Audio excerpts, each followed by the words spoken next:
नमस्कार दोस्तों। आज हम लोग पृथ्वी के भूगर्भिक इतिहास को देखेंगे। चलिए स्टार्ट करते हैं। भूगर्भिक इतिहास को नापने के कुछ खंड बनाए गए हैं। इस चार्ट को आप देख सकते हैं और इसे रेफरेंस के लिए रख लीजिए स्क्रीनशॉट लेकर।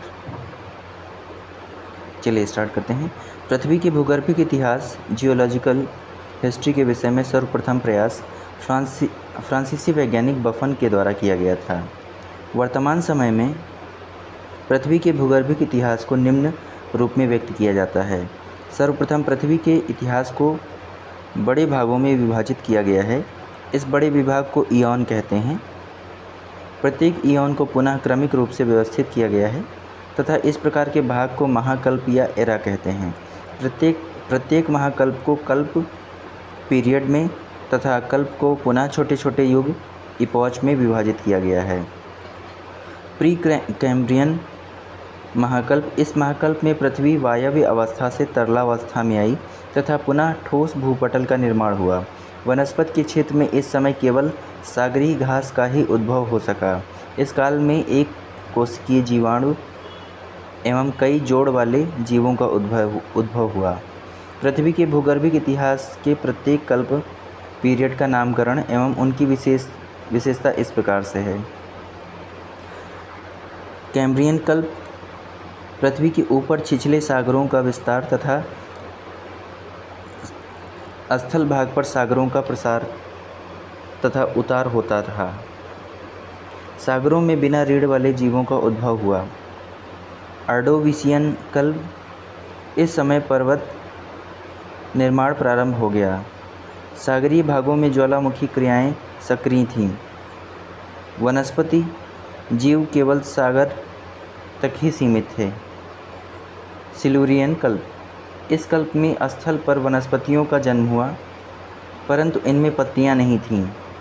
वनस्पतियों के प्रकारों में भी विकास हुआ तथा प्रवाल कोरल रीफ्स का सर्वप्रथम बड़े पैमाने पर विस्तार हुआ। डिवोनियन कल्प। इस कल्प में पर्वत निर्माण क्रिया तथा ज्वालामुखी क्रिया अत्यधिक सक्रिय रही। कई प्रकार की मछलियों की उत्पत्ति के कारण इस कल्प को मत्स्य युग कहा गया। इस युग के अंत तक एम्फीबियस जीवों का आविर्भाव हुआ। कार्बोनिफेरस कल्प। पृथ्वी का निर्माण विभिन्न प्लेटों से हुआ है। ये प्लेटें विभिन्न प्रारूपों में विवर्तनिक क्रिया के फलस्वरूप गतिशील तथा प्रवाहित होती हैं। इस प्रकार ये प्लेटें अपने ऊपर स्थित महाद्वीप तथा महासागरीय भागों को अपने प्रवाह के साथ ही स्थानांतरित करती हैं। कार्बोनिफेरस कल्प में समस्त स्थल भाग एक स्थल के रूप में संलग्न थे। इस स्थल पिंड का नामकरण पैंजिया किया गया है। इस पर छोटे छोटे आंतरिक सागरों का विस्तार हुआ। पैंजिया के चारों ओर एक विशाल जल भाग था जिसका नामकरण वेगनर ने पैंथलासा किया। आगे जब पैंजिया का विभाजन हुआ तब पैंजिया का उत्तरी भाग लॉरेशिया, उत्तरी अमेरिका, यूरोप तथा एशिया तथा दक्षिणी भाग को गोंडवाना लैंड, दक्षिण अमेरिका, अफ्रीका, मेडागास्कर, प्रायद्वीप भारत, ऑस्ट्रेलिया तथा अंटार्कटिका को प्रदर्शित करता है। पर्मियन कल्प। इस कल्प में व्यापक भौगोलिक हलचल के कारण यूरोप, एशिया तथा पूर्वी संयुक्त राज्य अमेरिका में ऊंचे पर्वतों का आविर्भाव हुआ। स्थलीय जीवों की संख्या तथा प्रजातियों में पर्याप्त वृद्धि हुई। ट्रियासिक कल्प। इस युग में सागर में मांसाहारी मत्स्य तुल्य रेप्टाइल का जन्म हुआ। स्थल पर सर्वप्रथम रेंगने वाले जीवों से स्तनधारी जीवों का जन्म हुआ। जुरासिक कल्प। इस कल्प में स्थल भाग पर रेप्टाइल के आकार तथा प्रकार में पर्याप्त विस्तार हुआ। कुछ उड़ने वाले पक्षियों का भी उद्भव हुआ। इस कल्प में डायनासोर का प्रभुत्व था। भारत में इसके अवशेष गुजरात के राययोली और मध्य प्रदेश के बारा शिमला पहाड़ियों पर नर्मदा घाटी में पाए जाने की पुष्टि हुई है। क्रिटेशियस कल्प।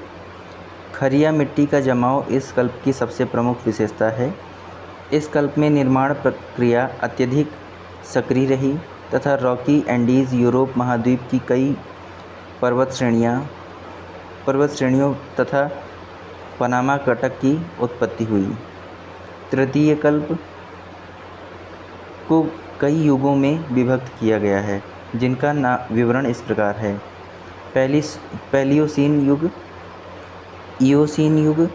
इस युग में हिंद महासागर तथा अटलांटिक महासागर का विकास हुआ तथा हिमालय की रचना प्रारंभ हो गई। ओलिगोसीन युग।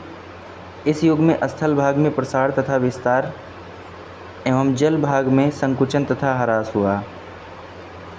अमेरिका तथा यूरोप में भूपटल में महान भू हलचलें होने लगीं तथा आल्प्स पर्वत का निर्माण प्रारंभ हो गया। मायोसीन युग। इस युग में भू हलचल के कारण आल्प्स पर्वत श्रेणी का निर्माण हुआ तथा हिमालय की द्वितीय श्रेणी का उत्थान हुआ तथा महान हिमालय की ऊंचाई में पुनः वृद्धि हुई। प्लायोसीन युग। इस काल की सबसे बड़ी विशेषता यह है कि इस समय वर्तमान महासागरों तथा महाद्वीपों का रूप प्राप्त हुआ। स्थल भाग के खिसकने से तथा उसमें जल के संग्रहण के कारण उत्तरी सागर, कृष्ण या काला सागर, अरब सागर, कैस्पियन सागर का निर्माण हुआ। शिवालिक श्रेणी का निर्माण भी इसी काल में हुआ। चतुर्थ कल्प को 2 युगों प्लीस्टोसीन तथा होलोसीन में विभक्त किया गया है। इन युगों का विवरण इस प्रकार है। प्लीस्टोसीन युग।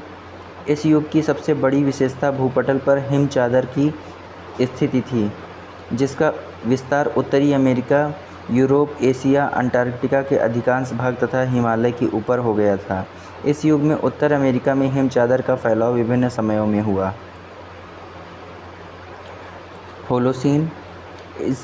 होलोसीन युग। इस युग के प्रारंभ में हिम चादर का उतार सक्रिय था। हिम चादर के पीछे हटने से यूरोप में पुनः वनों का विस्तार प्रारंभ हो गया। सागरीय जीव वर्तमान अवस्था को प्राप्त हो गए थे। 1300 से 1870 ईस्वी के काल को प्रायः लघु हिमकाल माना गया है। इस अवधि के दौरान यूरोप और उत्तरी अमेरिका 20वीं सदी की अपेक्षा अधिक ठंडे